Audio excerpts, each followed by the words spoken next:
So we're back with Sams NP300 Navara. Last video was on the 3.2 suspension lift from Dobinsons, and that lift's actually stretched the brake lines a bit. We don't want them to snap on full flex, so this video is on brake line extensions. The brake lines that we're about to show you, they're braided stainless, real nice piece. They're from All Terrain Industries. I'll add a link at the end of the video, and we're just going to put those in. So here's what we'll be using today. It's just a little makeshift brake bleeder. You just attach the hose to your brake nipple and it drains into the bottle. And the other piece of equipment is this brake line spanner, and it's really important because we don't want to be rounding off the nuts. And socks and sandals mean it's business time, so let's get into it. So we're underneath the car here, using that brake spanner to crack the nut on top of the brake line. Just like the rest of the bolts on this car, those nuts were on pretty tight, and they took a little bit of effort to crack, but once they were off, they're pretty straightforward. You just undo the nut until it's all the way out, and then you can pull the hard line out. And the next step was pulling out those little brake line retainers. They're like a little clip, and all you want to do is attach the vice grips onto one side. I'll show a closer up video later, and you just wiggle them like this and they'll pop out pretty easy. Right here he's just winding out the brake hard line, and they're that easy to pull out.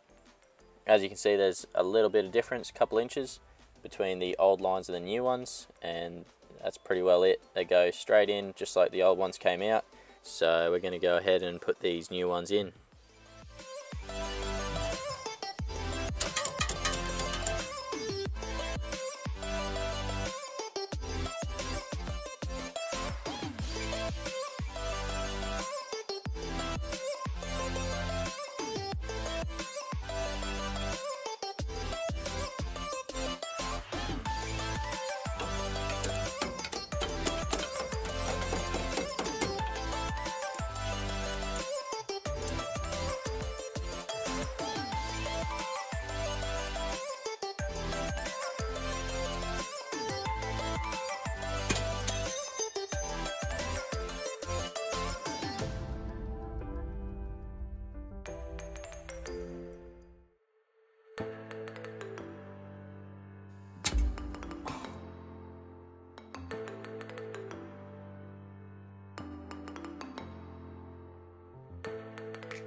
Yeah, that's not good. Where'd he go? Not ideal.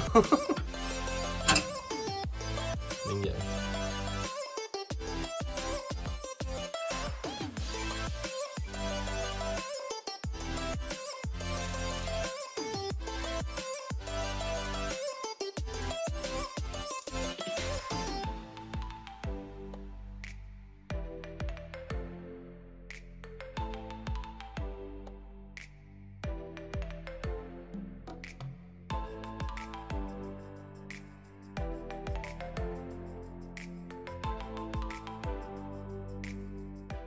So we're just putting that last retaining clip in on the new brake lines, and then we're finished. And the next step is bleeding. Of course, everyone should know how to bleed brakes. I'm not going to go through that. And next up, I'm just going to show you a little more detail on these little brake retaining clips. So it's that little metal clip there. You grab it either side and wiggle it, and it comes out. And then your brake hose just pops out backwards. And you'll notice it's flat on two sides.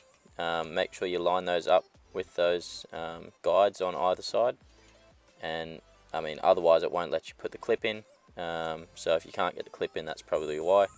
And to put the clip back in, just do exactly the same thing you did to take it off in reverse, and a couple little taps on the back side of it to send it home. And just like that, the clip's back in. So really easy. Here's what they look like done. We put a little twist in them so that they stayed away from the sway bars, and as you can see there's pretty good clearance on either side. Nothing's too close, so we're going to test it out on full flex. So here we've got the NP300 up on the forklift, just testing out the brake lines at full flex, and this is on the droop side. You can see just in there that that brake line has got plenty of room left for stretch, and this is at full droop, so it's not going to get any tighter than that, and it's got plenty of movement. It's not touching anything, so there's no worries there. All up, the install only took about an hour including bleeding, so really easy job with basic tools, and just gives you that peace of mind that, you know, once you've lifted your car, you're not going to have any issues with brake lines snapping or pulling out, so you can go and hit the tracks without worrying. So that's pretty well it for this video. If you have any questions about how we installed it, or any suggestions for next videos, let me know in the comments. I hope this helps. I'll put the link in the description for the brake lines. Cheers.